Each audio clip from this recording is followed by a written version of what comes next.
હાલમાં ફિલ્મી પડદે લાલો શ્રીકૃષ્ણ સદા સહાય તે ગુજરાતી ફિલ્મએ માત્ર 38 દિવસના ટૂંકા ગાળામાં રેકોર્ડ બ્રેક છલાંગ લગાવી છે. જ્યાં જુઓ ત્યાં એકમાત્ર લાલાની જ વાતો સાંભળવા મળી રહી છે.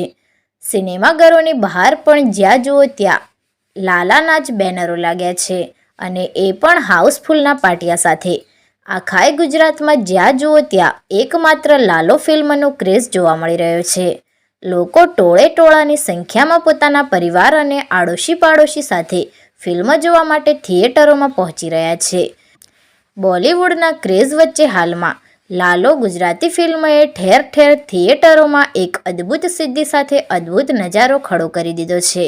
જો કે આ દ્રશ્ય પહેલાં આવું ક્યારેય જોવા મળ્યું નથી કે ટોળે ટોળાની સંખ્યામાં લોકો પોતાના પરિવાર અને પાડોશી સાથે ફિલ્મ જોવા માટે ઉમટી રહ્યા હોય.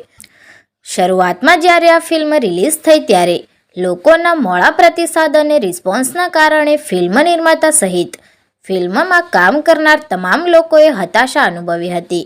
પરંતુ એકાએક ચમત્કાર થયો હોય તેમ આ ફિલ્મએ ઓચિંતી રેકોર્ડ બ્રેક છલાંગ લગાવી, જેના કારણે ગુજરાતના મોટાભાગના તમામ થિયેટરોમાં થિયેટરના માલિકોને આ ફિલ્મ રિલીઝ કરવાની ફરજ પડી અને આ ફિલ્મએ માત્ર 38 દિવસમાં 50 કરોડથી વધુનું કલેક્શન કરી રેકોર્ડ બ્રેક ઇતિહાસ રચ્યો છે.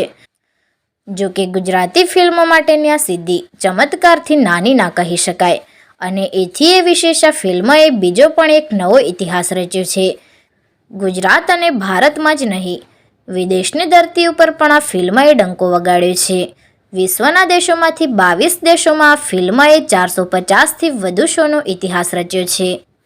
જો કે શરૂઆતના સમયમાં ફિલ્મ ફ્લોપ જશે તેવા ડર વચ્ચે ભગવાન શ્રી કૃષ્ણનો જાણે કે ચમત્કાર થયો હોય તેમ આ ફિલ્મએ ઓચિંતી છલાંગ લગાવી માત્ર 38 દિવસમાં 50 કરોડથી વધુનું કલેક્શન કરવું અને વિદેશની ધરતી ઉપર ડંકો વગાડવો એ કંઈ નાની સૂની વાત ના કહી શકાય.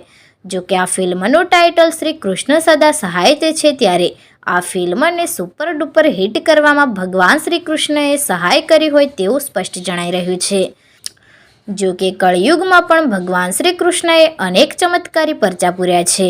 પછી એ દ્વારિકામાં મંદિરના ઘુમ્મટ ઉપર વીજળી પડવાની ઘટના હોય કે જેમાં કડાકા બડાકા સાથે વીજળી પડવા છતાં દ્વારકાના નાથની ધજાને ઊણી આંચ પણ ના આવી, કે પછી બિપરજોય વાવાઝોડું હોય જેને દ્વારકાધીશ ભગવાને દ્વારિકાથી ફંગોળીને પાકિસ્તાન તરફ ધકેલી દીધું અને ગુજરાત ઉપર આફત ટળી. આવી તો અનેક એવી ઘટનાઓ છે કે જેમાં ભગવાન શ્રી કૃષ્ણએ પોતાના ચમત્કાર થકી કળિયુગમાં પોતાના સાક્ષાત્કારની અનુભૂતિ કરાવી છે. ત્યારે આ ફિલ્મમાં પણ ક્યાંક ને ક્યાંક શ્રી કૃષ્ણના ચમત્કારના દર્શન થતા જોવા મળી રહ્યા છે. દર્શક મિત્રો, જો તમને અમારી આ સ્ટોરી સારી લાગી હોય તો ચેનલને સબસ્ક્રાઈબ કરશો અને કોમેન્ટ બોક્સમાં જય શ્રી કૃષ્ણ અવશ્ય લખશો. ધન્યવાદ.